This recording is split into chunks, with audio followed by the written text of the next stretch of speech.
Dispatch, how can I help you? Hi. I'm not sure if this is quite the right number to call. Last night I got home from the bars with my girlfriend, and she got upset at me and ran off. And I chased her and wasn't able to find her, and I still haven't heard from her. Her phone's off. I called all her family, and they haven't heard from her, so I'm wondering what you recommend I do. In July 2016, Kaylee Sawyer was excited to attend a bachelorette party with her friends. They celebrated late into the night, and when it was time to head home, she called her boyfriend, Cameron, for a ride. During the drive, tensions flared, and they argued. Once they arrived at their apartment, Cameron went inside, leaving Kaylee in the car, still upset.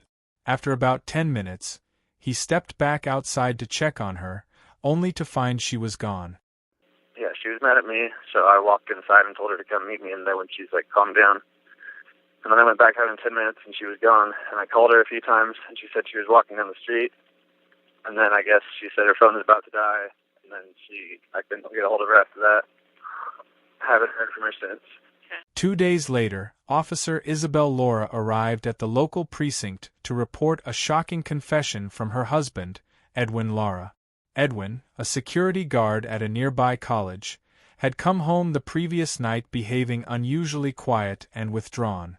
Given the difficulties in their marriage, Isabel chose not to press him for answers.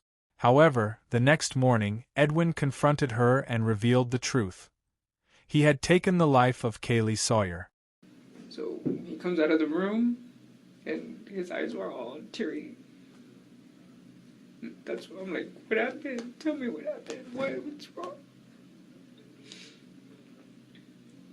So he sits on the sofa. I turn off the TV, and then he just says that. He's like, I kill a woman, that's what he said. I'm like, he said, I don't remember exactly the words that he said, but he said something that he hit her with the car, and then he panicked. Okay. So then I asked him, that's what I was trying for him to explain to me. So you hit her with the car, that's an accident. Yeah. Why? What do you mean you panic? What do you mean? Edwin told Isabel that while on his security patrol 2 nights earlier, he accidentally struck Kaylee with his car, leading to her death. In a state of panic, he decided to hide her body where it wouldn't be discovered. He also took Kaylee's belongings and stored them in their shed. After confessing everything to Isabel, he took her standard-issue handgun from her purse and drove away in his Nissan Altima. And then he said, okay, so then he says, at some point, I don't remember if it was back in the living room or whatnot, because he was just walking back and forth. He said that he hit her with the car at work. And I asked him, well, where is there any signs that you hit her or what? And then he said that it was because of the grill. That no, there was no signs. It was just him moving around. I'm not sure if I don't think he grabbed anything other than he did grab my gun from my purse. And then he just kept saying, I need to go. And then right before he left, he's like, there's her stuff in the shed. How did you say that again? He said something in regards to her stuff is in the shed. Her stuff is in the shed. The police realized that their first priority was to locate Edwin and verify his story. As they searched for him, they also combed through the couple's home and shed for any evidence. In the shed, they discovered a white trash bag containing several items: high-heeled shoes, a purse with a passport and credit card, and a clump of hair. The hunt for Edwin intensified, as they needed to apprehend him before he could harm anyone else. Tragically, they would be too late. Okay, thank you. Hello, sir. Hi. My name is Sergeant Beckwith. I'm Mac. Wait, I shouldn't introduce myself because you guys know me. We know a little bit, right? All right, so here's the thing. I just want to get to the nitty-gritty. We have not been able to find Kaylee's body. Can you please help me find her body immediately before we start talking about anything else? Okay. So here's what I know about this. Hear me out, sir. We can't change what happened, the 3 of us in this room. And people will care more about what happens right now than what happened before. After leaving his home, Edwin drove to his parents' house and swapped vehicles with them. Later that day, the police found his car, discovering hair on the rear bumper. Realizing the authorities were searching for him, Edwin decided to flee as far as possible. After a while, he parked outside a clothing store and sat in his vehicle. It was then that he noticed 19-year-old Andrea sitting in her car, taking a selfie she intended to share on social media. Unable to resist, Edwin got out of his car and approached Andrea's vehicle, opening the passenger door and demanding that she drive away with him. Right? And so, what I've determined is, and we've looked at this a bunch of times, is I don't think you're a bad guy, right? I think that things have spun completely out of control, sir. Sir, am I right? Okay?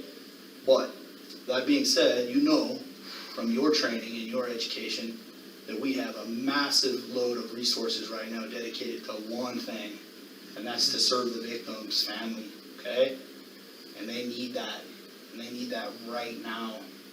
And so I need you to remember that it doesn't matter so much about what happened, it's what you do now.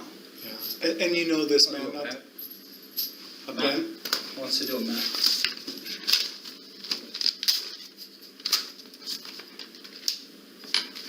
So before, can I say the story what happened first? Yeah, as you're drawing, please, or whatever you'd like to do. Sir, please do that first. You want us to get you out of that stuff? Highway from, yeah. Okay, but you ask if we can get him out of this stuff so we can drive. Highway from Redmond to Salem, that's 120, right? I think it's 126. 126.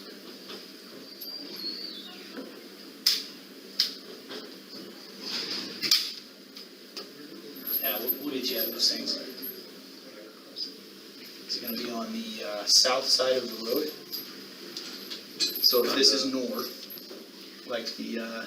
Yeah, that's north, it's going to be on the south side. Okay. And this is going to be east towards Redmond, correct? They drove together to California, but eventually their car broke down. Pulling into a motel parking lot, they spoke to the attendant about renting a room while they planned their next move. Later that evening, Edwin spotted a man standing by his car in the lot and seized the opportunity to steal another vehicle. When the man shouted for help, Edwin quickly silenced him before speeding away in the stolen car. You're doing good, Edwin. You know what? This is not easy. I mean, you might be a little bit scared. We're going to hear what you have to say. We really, really want to.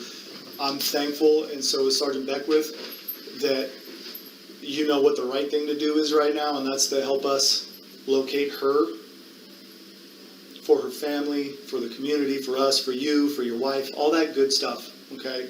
So I'm thankful to you. I want to say that right away, that you hear what this man has to say, and that you've got a heart inside of you. And I know, because I was in your house. I saw the Bible. I know you thumb through it a lot. I see that you've tithed for months consecutively. I know you have God in your heart, okay? And that's just not a trick. That's eternal, right? You know that. But I'm not talking about this moment. I'm talking about the big picture, okay? And so I appreciate your honesty. So, what happened, man? What happened? Like the straight up, what happened? Edwin realized he needed another vehicle, so he stopped outside a gas station where a woman was sitting in her car with her 2 grandsons, waiting for her husband to return from the store. Edwin stole the car with them still inside and drove for 15 miles before dropping them off. During the drive, he insisted that they listen to his story, recounting everything he had done up to that point. He then instructed the woman to use her phone to record a video of him and upload it to Facebook. Hi everybody, I just want to say that I apologize for everything I've done. Most likely I'm going to get caught. And so far she's been doing what I've been telling her to do. We're driving and she'll be home pretty soon. I'm sorry to her grandma and her family members, to her boyfriend. You know, I'm sorry for everything that I caused. Okay, and you'll see her pretty soon. Okay, tell the cops that not to shoot us, because if they shoot us, then that's not my fault. man. But sorry, everybody. Bye. Edwin kept driving, uncertain of his next move. Meanwhile, the police followed his trail, eventually catching up to him and initiating a high-speed chase. During the pursuit, Edwin made an unusual call to 911. 911 emergency reporting. Yes, hi. This is Edwin Lara, and I'm the guy on Interstate 5, going at high speed. I know you guys have the chopper on me already. Yeah.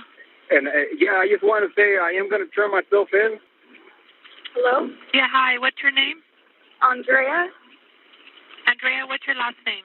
Maes, M-A-E-S. Okay, are you heard at all, Andrea? No. No, okay. During the call, Edwin made a bizarre request to the operator, claiming he had asthma and had been searching for an inhaler since leaving home. When the operator asked why he was driving so fast, he provided yet another peculiar response. I'm not going to stop right here. I'm just going to turn myself in Corning. Okay? Are you going to Corning Police, or where are you going? Yeah, I'm going to Corning Police. But I want to ask you a favor. Uh-huh. So I have asthma. You have asthma? Okay. Yeah, so you tell them not to be too rough on me because, I can barely breathe right now. All right, so that's all I wanted to say. Do you need I don't any kind of medical, or? Yeah, well, I think so. I'm going to need my inhaler. I forgot my inhaler at home. I went all over Salem, Oregon looking for an inhaler, but I guess they don't sell it, behind the counter or out of counter. So, Edwin, how fast are you going? I'm going about 120 miles an hour about right now. 120 miles an hour? Yeah. Can you slow down? Well, I want to make it there quick. That way I can turn myself in. Eventually, Edwin pulled into a casino and surrendered to the police. He was arrested and taken in for interrogation. It didn't take long for the detectives to persuade him to share everything that had happened. And I was going to turn south on College Way on the D4 lot. So I was going to turn south on the do not enter area there. And I didn't see her. She was wearing all black. So I was in a hurry, so it was my fault. And I wasn't expecting anybody, at that time of night. So I just turned and I didn't hit her that hard. I just bumped her with the patrol car, bumped her with the front rack. And she fell down. And at first I thought, first thing I was, I killed her, but I didn't hit her that hard. So I got off the car and she was really drunk. And then she looks at me and then she started screaming. She started screaming, Yeah. or you did? She did.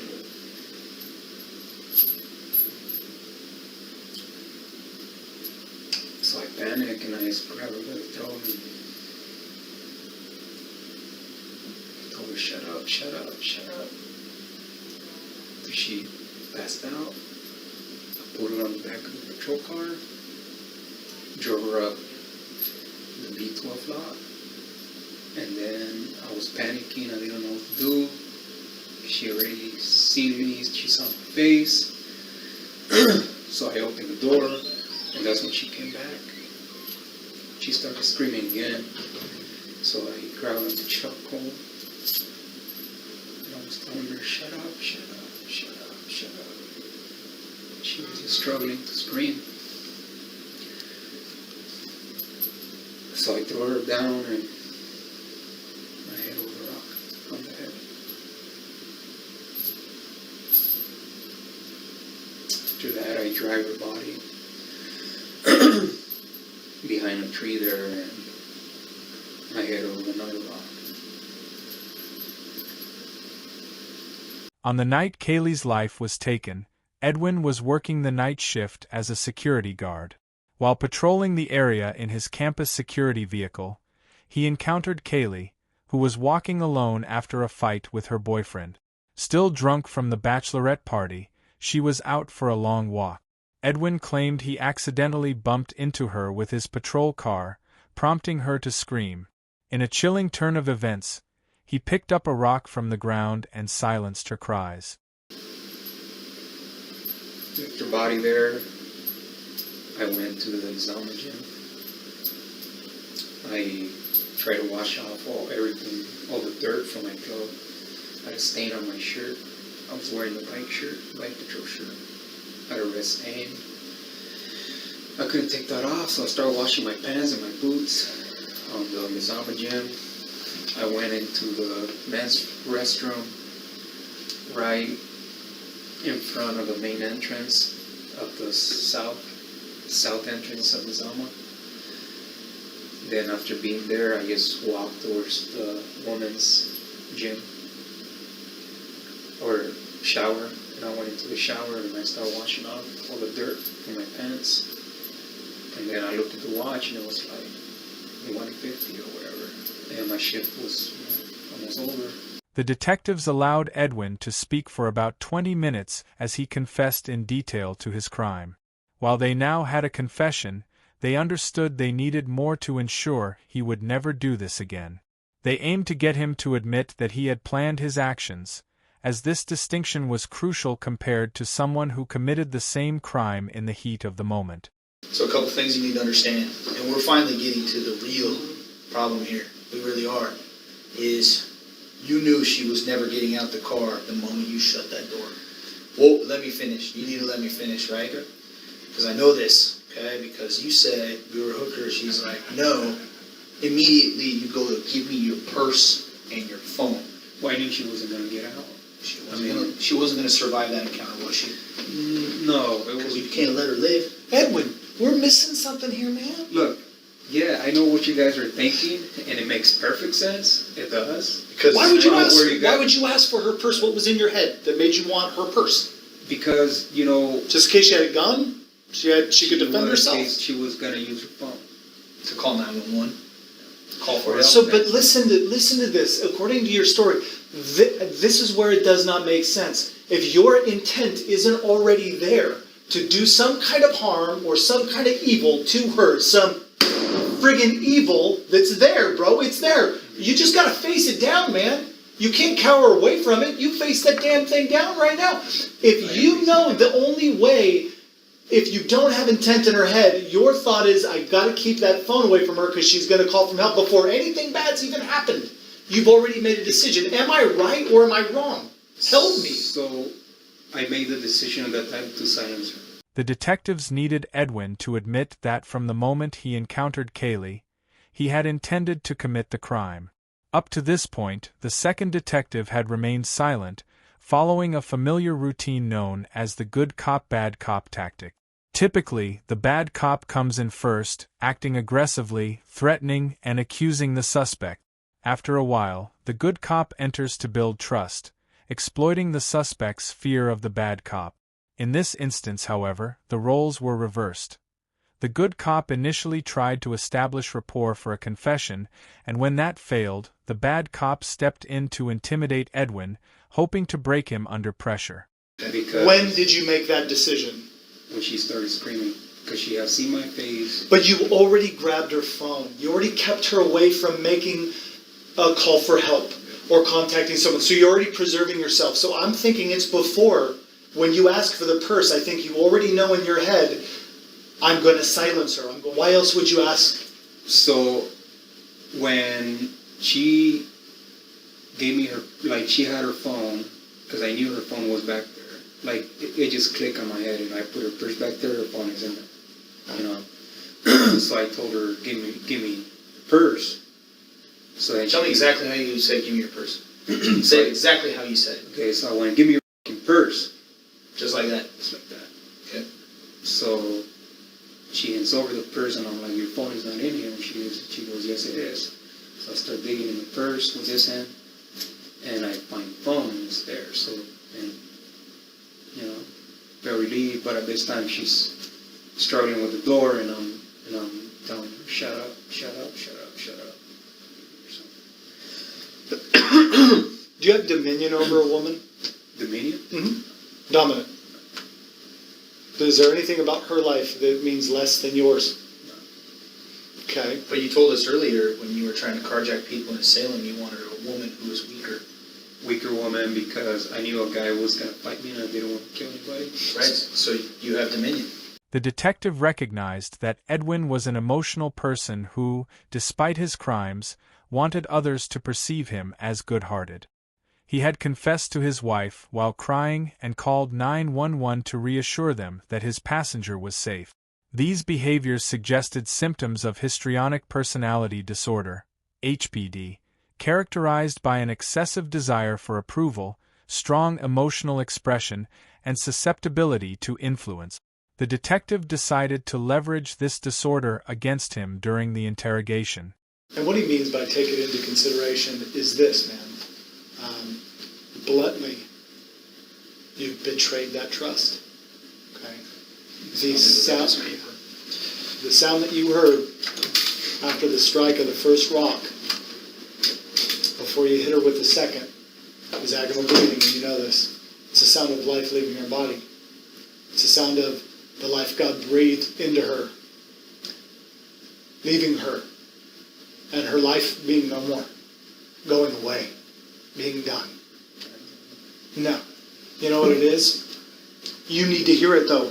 Okay? I respect you enough, Edwin, at this point, that I've asked you for detail, and now I'm going to give you my own. Okay? Those are the cold, hard facts. Does God still love you? Will He forgive you? Will He bring you back into His heart? Will He? Questions you have to answer for yourself. Okay? It's brutal. It's hard to say. It's hard to sit in here. But you got to face it before you can look your God in the eye and ask for that forgiveness and be able to receive it. That's the heart I want to see in that letter. Not graphic depictions, but the heart of a man broken, right? That you look and you can see what you've done. And you can begin to rebuild. So,